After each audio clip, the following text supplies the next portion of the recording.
मालेगाव तालुक्यामध्ये कांदा उत्पादक शेतकऱ्याने विष घेऊन आत्महत्या केलेली आहे। तालुक्यातील कंधार इथली ही घटना आहे। ज्ञानेश्वर शिवणकर असं या शेतकऱ्याचं नाव आहे। भाव मिळेल या आशेवर चाळीत कांदा साठवून ठेवला होता, मात्र कांद्याला मातीमोल भाव मिळाला, त्यामुळे या शेतकऱ्याचा कांदा चाळीतच खराब झाला। निराश होऊन त्याने आपलं जीवन संपवलंय असं नातेवाईक सांगतायत। कांद्याला भाव मिळत नसल्याने निराश होऊन या शेतकऱ्याने विषप्राशन करून आत्महत्या केलेली आहे। मालेगाव तालुक्यातल्या कंधार इथली ही घटना आहे। आमचे प्रतिनिधी बब्बू शेख यांच्याकडून आपण अधिक माहिती घेऊया।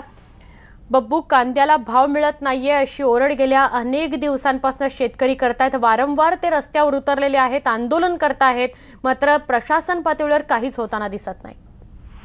खरं तर कांद्याला हा सध्या जो भाव मिळत आहे तो एकदम कवडीमोल भाव आहे। वाहतुकीलाही परवडत नाहीये, त्याच्यामुळे शेतकरी संकटात सापडलेला आहे।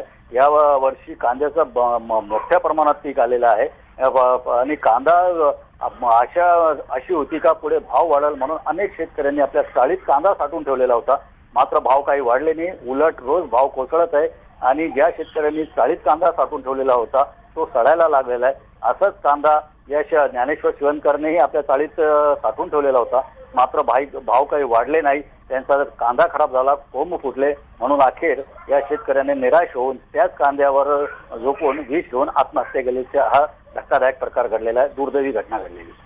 नक्की बब्बू, धन्यवाद माहिती दिल्याबद्दल।